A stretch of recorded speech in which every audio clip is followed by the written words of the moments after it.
Today on Cornell Keynotes, we are looking at recent trends in conversion of office space into residential and lodging properties. Now, the transformation of an office building into a vibrant hotel isn't anything new. But since companies have been increasingly ditching their office spaces in favor of remote and at-home work, there's a lot of creative development and a lot of economic opportunity in this space. Once again, downtown districts are being reinvigorated and reimagined as cultural and commercial centers. Joining us in conversation are Professors Brad Wellstead and Jan DeRoos from the Cornell Nolan School of Hotel Administration. Now, Brad and Jan are faculty authors of several online real estate certificate programs from Cornell, so if you find today's conversation compelling and you want to learn from the best, look no further than the episode notes for links to their courses. And now, here's Jan DeRoos and Brad Wellstead in conversation. So office remains a toxic real estate asset despite the best efforts of some pretty big companies and the federal government to get their workforces to return. Office vacancy remains elevated at almost 20% versus the long-term trend, which is a vacancy rate of 10 to 15%. Reduced office utilization not only negatively impacts owners and their returns and their valuations of their buildings, it impacts the cities themselves due to a reduction in street activity. The habits and attitudes of work from home developed during the pandemic appear to have a lot of stickiness, but on the other hand, we have multifamily vacancies which remain at historic lows of 5%, and hotels which have elevated occupancies or low vacancies at historical highs of 66% plus. So I'm going to turn to you, Brad, and start to ask a set of questions. So what are the obvious and not so obvious benefits of office conversions? Well, in the cities and when the buildings in those cities that are a good fit, it's an opportunity to breathe new life into what's really an underperforming or not performing asset. The opportunity that then drives is that some of these severely underperforming assets are also in quite distress financially and so on. And so those who are willing or thinking about doing conversions can find these buildings or assets at a pretty significant discount. So that's one of the factors that is driving some of this. Another kind of more soft thing, and this is one that a lot of people agree on, and you made a brief mention of, is that most of the prime candidates are in urban districts. And, they're kind of more the 8 to 5 roll up the sidewalk type areas, as office space areas. And so this can bring a wholly new demographic and social and economic dynamic to a neighborhood, really kind of making us this agent of change for that city. Is this a temporary or a permanent phenomenon? It makes some sense in the short term to do conversions, but in the long run, if it makes sense for this to be office space, why go through all the problems now? So what makes this a permanent phenomenon, and are there forces at work other than work from home? Okay, it's a loaded question. It's a big one. We're still, I think, even though this is kind of the stickiness of work from home has happened, it's still in a kind of a significant transitional phase. I mean, it's no longer special. And it's, settling in as kind of the work, kind of the condition, right? And then there's the reactive changes that work from home cause to the office culture. So, we're not, because people want to work from home, to the extent that because of the work-life balance benefits to the employees, there was a poll that recently came out just a few weeks ago that said workers feel that 2 days of work from home is the equivalent to an 8% pay raise. That's something that, people are kind of into. So I don't think it's going away completely. I don't think we can unring this bell, even though we've just found out that, the federal government's going to come back, US federal government's going to be on a mandate of coming back to work in the offices. And that's going to have a pretty strong impact on the Washington, DC market, I imagine. So that unringing is also driven by the fact that now employees have a new negotiation point when they're looking for work. And just, this dynamic has to be, considered in the overall mix. Some of the cons of this, though, is that, there may be some reduction in productivity. And actually, I was doing a little bit more research on that particular point. And actually productivity in a work from home environments has actually ticked up in certain sectors up about 5%. So, what can you say? Um, but I think the office culture is what suffers the most. And, from that point of view, if you're just thinking about some of the big pros and cons, the face-to-face mentorship is different than what we're doing right now on Zoom. And I feel that that's something that that needs to be addressed in that whole thing. So companies and leadership need to think about overhauls of their whole overall office and their workplace cultures.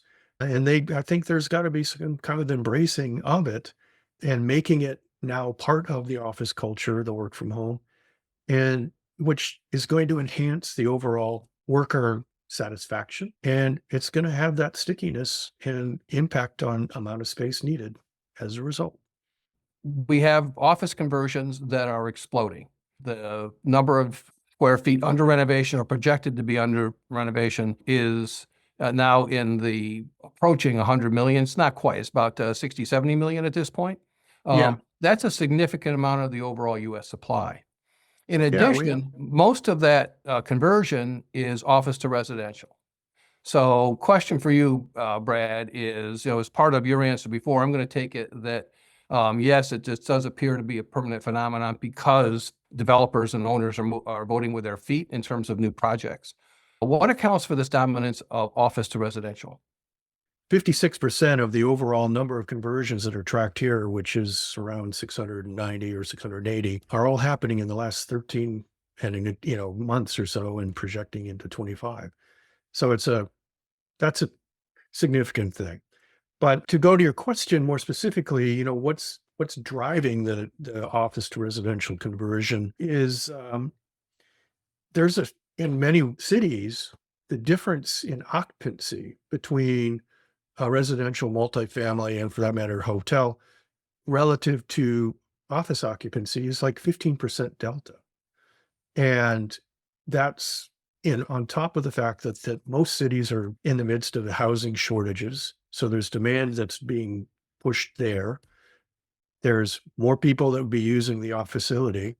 And then the shrinking office demand of work from home. And then, essentially doing nothing as an owner here, if you are in a distressed situation, is not going to end well. Well, So, you'll get outbid by people who can do the conversions and can collect the additional rent that comes from the reduced occupancy. right. We'll talk later a bit, but most of these buildings that are being converted are older buildings. They're not the Class A, super high quality AAA buildings, more in the BC range, but they tend to be older and they have a lot more character. So actually, it's kind of a plus to move towards residential and hotel with that kind of situation. So, I mean, if you sat on a 100-year-old building and expect it to be an office building, in this market right now, it continued, it's something that you need to consider in your mix right now. And then some of the hotel and life science conversions are the other two categories, but they're both under 15% total. Some of Right. those are in urban cores, but the life science buildings might make sense in a suburban setting. There might be some industrial in a suburban setting as well that could be converted. So I think those candidates, there's clear bifurcation in terms of where buildings are located, but the urban cores tend to dominate with the conversion to residential. So let's talk Yeah, about for sure. incentives. So there's a variety of incentives for conversions that cities are talking about. Let's first talk about policy and financial incentives available for office conversions because they go hand in glove. What do we know about that? Well, I mean, there's all sorts of challenges, and which has led to cities and municipalities having to put up incentives to encourage some of this stuff to work. But first of all, is they may offer expedited permitting and review processes. A lot of cities, especially larger ones, are pushing 9 to 12 months for a permit process. There's also would be the planning board position where there's changing the zoning or allowing conditional uses zoning within what's typically been driven as an office type area. That's always been kind of a big sticking point. And so streamlining that process. There's this public-private partnerships, though, that, are very interested in moving forward and creating these new neighborhoods that are driven by the whole new insertion of residential needs, things like grocery stores and, goods and services and home and all those, daycare and so on that weren't typically in those locations. And some of the incentives also are coming up with creative or, new parking solutions or public transportation modifications to make sure that those kind of things keep enhanced. Then on top of that, they look at the financial side of it. States and cities are bringing in situations where, in the context that traditional capital sources, they don't tend to be on the forefront of innovation. Um, and, they're looking at the risk aspects of it. And so, the developers and need to be finding other sources of equity. And so some of these things are coming through in tax exempt housing bonds, tax increment financing, some LIHTC situations if you're, taking it to that level. Um, there's always, because most of these projects are older, the 80 to 100 years old, they could have historic tax credits and then just pure simply property tax abatements for a period of time. So those kinds of things can really soften the capital needs below for on the equity side for these projects. You had mentioned when we were chatting about a schedule incentive, and that sort of ties hand in glove with a question that's come in as well. So can you, Oh, let's talk about the schedule incentive, what that means, and then let's talk about that also in the context of areas that have these incredibly awful natural disasters. Like we're going to have to really rebuild and provide housing for people in LA. I live here on the Gulf Coast. We just took 3 hurricanes, and there's a lot of housing need here. So let's talk about the incentive, and then can conversions help solve these solutions through that scheduling and permitting process? okay. I'm comparing to if you were considering a residential ground up development, so that's the comparison that I'm looking at. And like just for example, used a 10-story building, 225,000 square feet, which is about 200 or so units, and it's in this urban area. So a typical ground up building would probably take somewhere on the order of at the start of construction, on the order of 24 months. Being in an urban area, it's a little longer than some, and so on and so forth. Whereas the conversion, you've already got your core and shell. You're going to have to do for a lot of these residential or lodging conversions a pretty significant remodel and renovation of the interior of the area space. It's not so much in the demolition, although there is some. It's more in the cutting holes through the slabs and making sure that you got structural things for all the pipes and things for all the new kitchens and bathrooms and so on that are now going down all the way straight to the ground floor and perhaps mostly underground. And so that's takes some time, but that's the 2 months or so there in the core and shell you see in this port. And then the interior fit out, a little over a year, maybe a little longer than it would be for an office building or for a brand new building, I should say, not office. Um, and it's going to be more time just because it's probably an older building, and there's going to be some contingencies to deal with. So overall, there's like an 8 month, perhaps pushing a year difference in the delivery on these kinds of things. And so in using Chicago's statistics, they've got about a $33 a square foot rental rate going on right now. And so those 8 months based on, the leasable area and so on, leads to actual revenues, additional revenues in those 8 months of three to almost $4 million and an NOI on a 30% expense ratio at about 2.5 million. So now I'm not going to say that's going to happen all the time, but it certainly can be an advantage. What's the cumulative impact of these incentives? Does it to help reduce costs? I'm seeing again questions come in. This is from Ahmed and Alex about some of the incentives being tied to providing affordable housing. You've got an example of that later that you'll talk about, but just briefly now, some of these are incentives combined to reduce the overall cost or enhance the economics in a significant way. But I've heard numbers anecdotally saying that buildings need to trade at about a 30 to 40% discount to make this all work. Are you hearing echoes of that, or what's the sort of skinny on overall cost? Yeah, that sounds, yeah, from a common sense, I haven't done any specific digging into that particular percentage on the discount, but yeah, that sounds like about right. So you're picking up the asset on that at a significant discount for sure. If you're already the owner of the building, then that becomes a different situation, of course. But I don't know how there's probably some interesting ways to deal with that.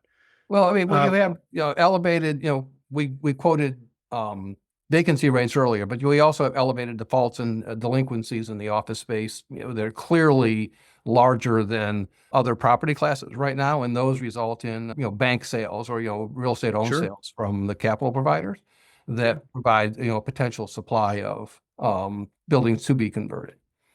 Okay, so let's move on a little bit. I'm going to let's talk about things physically, from a physical standpoint. So what building characteristics make for a good or great conversion candidate, and conversely, what not? Can you walk us through a little bit of that?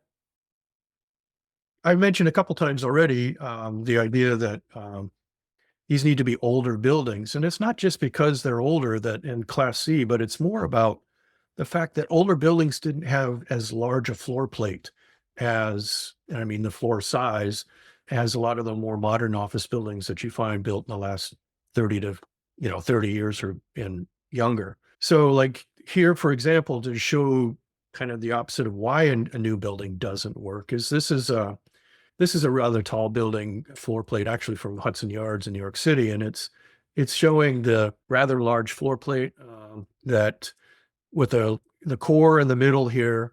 And you have to keep in mind that the module that works for apartments and hotel rooms tends to be this 15 feet by 35-foot kind of bay.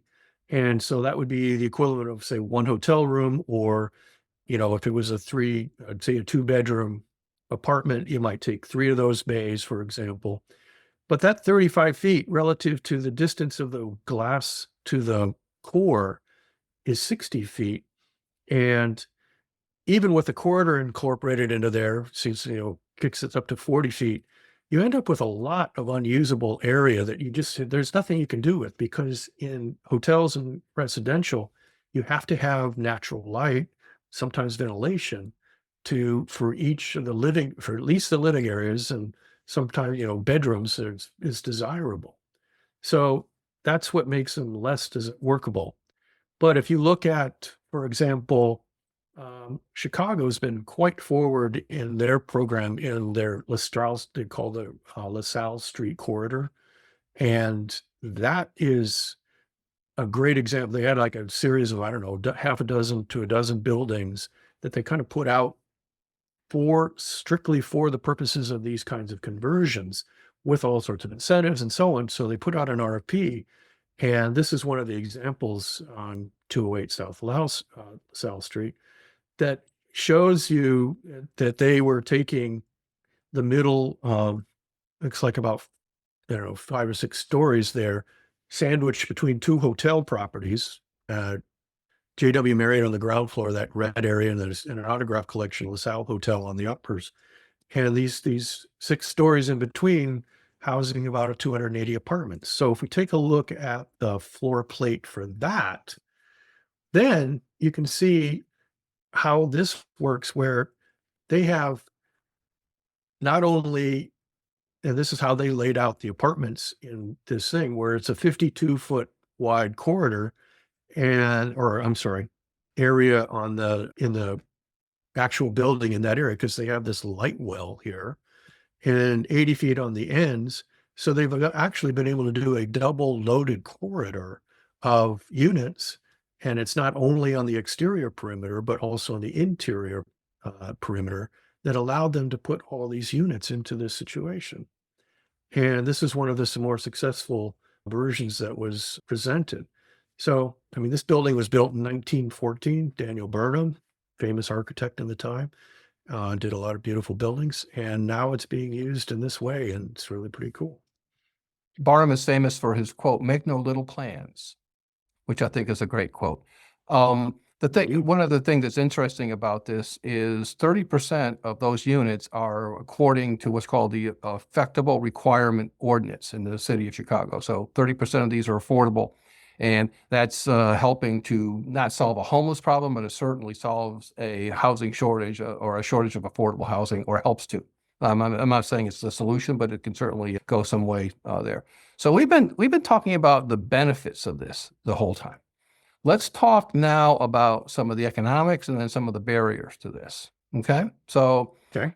I'm going to tell a very simple story and then, and then ask you to react to it. But so let's just think about the achieved revenue per square foot of a building, and so in Chicago, let's just assume that rents are roughly the same for office or residential, right? Simply the, the buildings have, and then if buildings have roughly the same rent, the one with the highest occupancy rate is going to win. Okay, and then with a hotel, you can take it as an adjusted rate in terms of revenue per square foot, because the occupancy varies from day to day.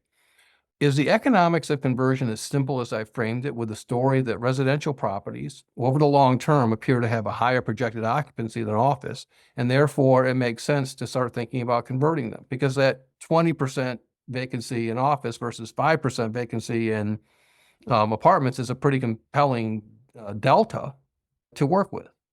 So on the face of that, yeah, that's really what's driving it, is the occupancy. If the rates are the same, then of course if you're getting a 10 to 15% bump in occupancy from 20% vacancy to 5% vacancy, for example, then that's going to change things a lot. And then on top of that, from the economics point of view, being able to perhaps purchase it at a discount is going to make a significant difference. I mean, you're basically comparing the construction cost at, gosh, it's $1,000 per square foot in New York City now. And, I don't know what it is in Chicago, for example, but if you're buying it for less than the core and shell for less than that, you're ahead of the game a lot on your hard cost of constructions. For everyone listening here, it's really going to be that play and that specific analysis, though, of those major hard cost factors and the occupancy driving it. Not every city's got that, unfortunately. I mean, there's too much of a delta in the rates, for example. If you were at 30% or a $30 a square foot rate for residential, and you've got $50 a square foot for office, that's going to make it a difficult deal. That'll never work. Yeah. So Right. So the narrowing down, it's some what I call equivalence, not on the rents per se, but in terms of the achieved rent for actual rentable square foot, right? Is higher in this use than in that use, and that's what's going to drive the conversions long term. But there has to be some notion. Again, we're back to this notion that long term the office vacancy is structurally elevated, at least in what I'll call the medium term, 10 to 15 years. We can build to it in the longer term. It's a question from Carol. She has a really interesting question. It seems that the back to the office push is driven by a significant amount of revenues that leases are losing because workers do not require the space that they did before. So you have some firms that have figured it out and have, you're in the office 2 days, you're in the office 3 days, and we can meet in conference rooms and be much more efficient. So the amount of square foot needed per person goes down, as well as, maybe some of those ancillary services just aren't being used that much anymore because I've made other arrangements now for daycare because I'm in the office 2 days a week. So I don't need daycare at the office. I don't buy my lunch as much in the office and that's driving some of these changes as well. Any response to that? The square foot per worker, per employee, let's say, definitely is going down. And there's been, most of the major architectural firms in the country, Gensler comes to mind, that has spent a lot of time and offered a lot of their own internal research with regards to how to configure an office space with, you've got 400 employees, but only 200 are 250 are there at any given time. And so there's a lot of creative and innovative things in hoteling space, they call it, and just places where you can land in hot seats and, you don't have a private office anymore. If you need privacy, they have, this has been around for, several years, but it's really come to a whole different push on the dynamic of making this need work for it. Okay. And the benefits, the perk type stuff, yeah, that makes sense, and it's kind of a shame, but hopefully that then becomes driven into things that are happening down on the street rather than by the particular office itself, like daycare and ping pong and beer taps.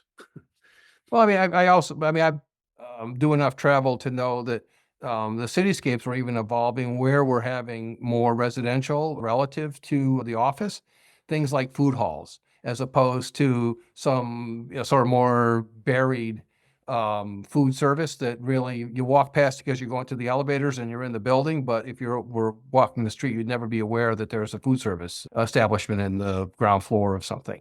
Those things are, I think, help to animate the cities as well. Now let's talk about the barriers to conversions. And first, what are the big policy barriers, and what can be done to maybe mitigate them? It's Some zoning, right? I cities, mean, zoning's always the bogey. So yeah, it totally is. I mean, it's like everybody says, "Oh yeah, this is great, good idea." The mayor's all in for it, and blah blah blah. And then all of a sudden, the zoning department says, "No, we can't do that." And I'm not blasting zoning departments, but their charge is to enforce the notion of why zoning existed in the first place, but to allow for that flexibility, that can make a big difference. well, I mean, I was on a board of zoning appeals and Okay. zoning review, and I get it. People are asking to quote unquote break the law, and the zoning department simply asked to enforce what's in the law. But so isn't that more? I mean, we always used to argue this is the domain of the city council. The city can change the law, and then we'll Yep, enforce that. So absolutely. okay, Yeah, I mean, it's going to take top-down authorizations and, that kind of change to make things happen. I don't know how quickly those kinds of things can happen, and frankly, I mean, these, even looking at the Chicago projects, they were all ready to go 2.5, 3 years ago. And in doing a little research, even on this particular project that we were just looking at, there's been 2 years of fussing around, probably both permitting, zoning, as well as financing getting into place that they hadn't necessarily accounted for early on in their presentation. And then, things, parking and loading area requirements, a subset of the zoning regulations, those can become huge barriers. I mean, because all of a sudden you've got 200 residents, 200 cars that need a place to go that there wasn't needed that before. yeah, the need is just the opposite, right? In an office building, the cars are there during the day; they're going at night.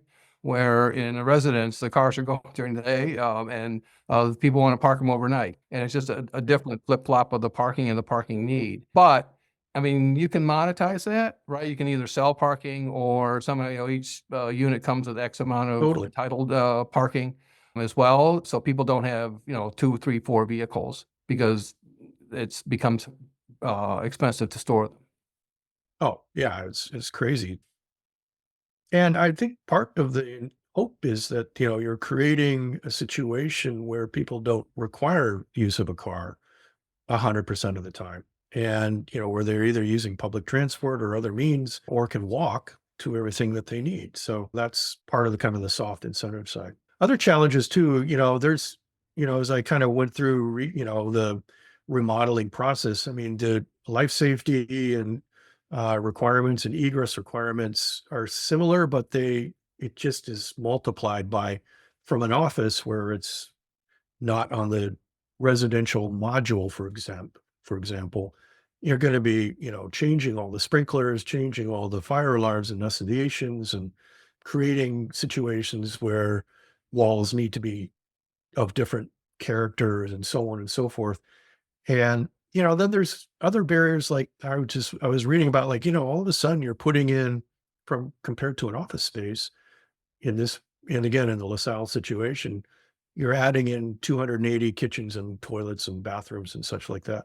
The water usage is going to go way up. So there's going to be a utility infrastructure impact as well that is going to be negotiated with whoever's pulling that all together. So, I mean, there's a lot of like those kinds of barriers. I mean, it was like residential relative to office was like twice the amount of consumption. And so it's kind of enormous when you think about what that means for, okay, we have to upgrade the water service, both going in and out. So those are some of those things, that you're going to have to face. And I noticed that, and this is my project management brain coming out.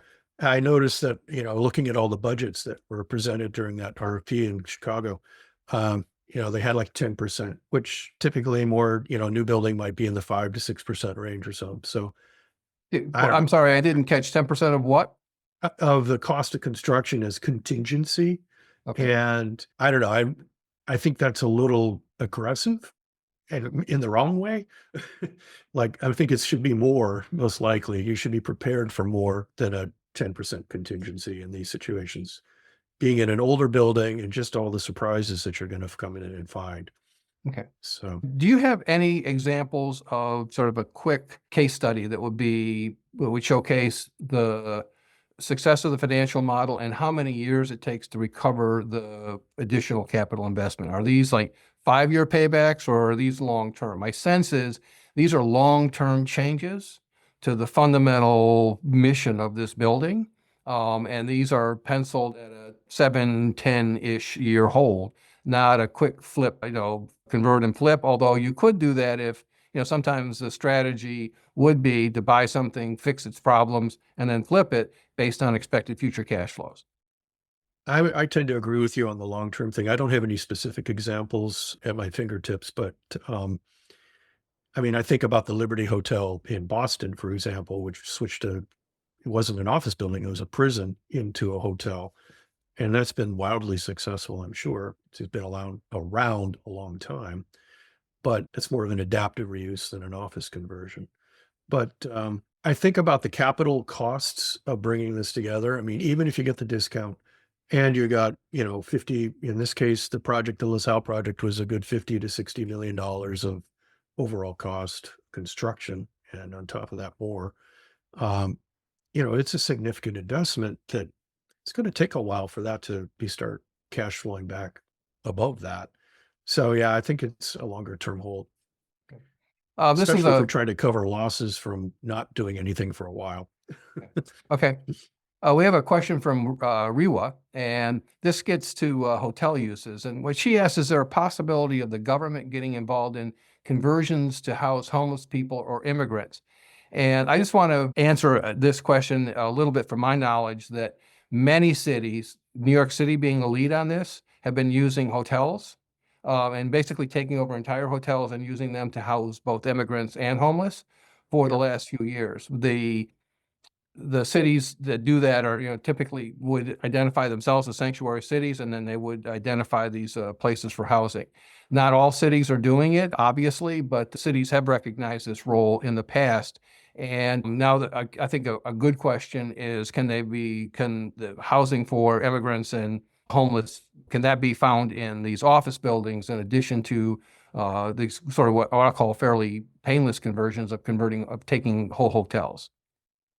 It's going to take us a special set of circumstances, and it has, and I acknowledge the ones in New York City for sure. And there's others around, LA and others are doing that same strategy, even Yes. here where I'm at in Oregon and Portland, in Seattle, in the Pacific Northwest. So it's a great idea and it works fine. To the extent that it fits into the conversion model, um, which I think was the question. Yeah. I, you've got a 2-year window there, and I guess I was thinking about also the refugees from the Los Angeles fire. So that from the timing point of view would be not enough. But I mean, well, the solution there in terms of housing we have decent solutions there. We've seen them already with some of the hurricane activity from sure. Helene this last year I will call it FEMA housing. And they're able to rapidly deploy at least short-term housing for folks. Now, long-term structural, I mean, that's not what this webinar is about. This is really about converting underutilized office buildings into other space. So, do you have any last minute thoughts for folks as say you want to explore this or take a look at it? Here's some things that you should think about as you approach it.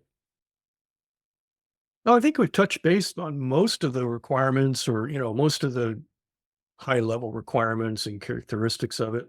It's been super fun just digging into all of this and being part of it. And I think this is the kind of thing that cities need, and that it's the sort of situation where the creations of neighborhoods that reinforce community and change the dynamic of things that are happening in these sometimes not so active urban areas can really make a difference to what it is to live in a city again, and change it to making it into productive and a way to participate in those communities in a whole different manner. So no other overarching. Yeah, this is a partial solution to a fairly large phenomenon, and the solutions are going to be different whether you're in urban cores or suburban or I would say more one-off properties. But since the office buildings tend to cluster, there's opportunities, I think, in a very large number of places for conversions, whether they're residential or other uses. Thanks for listening to Cornell Keynotes. Check out the episode notes for information on Jan DeRoos and Brad Wellstead's online certificate programs in real estate from eCornell. Thank you again, friends, and please subscribe to stay in touch.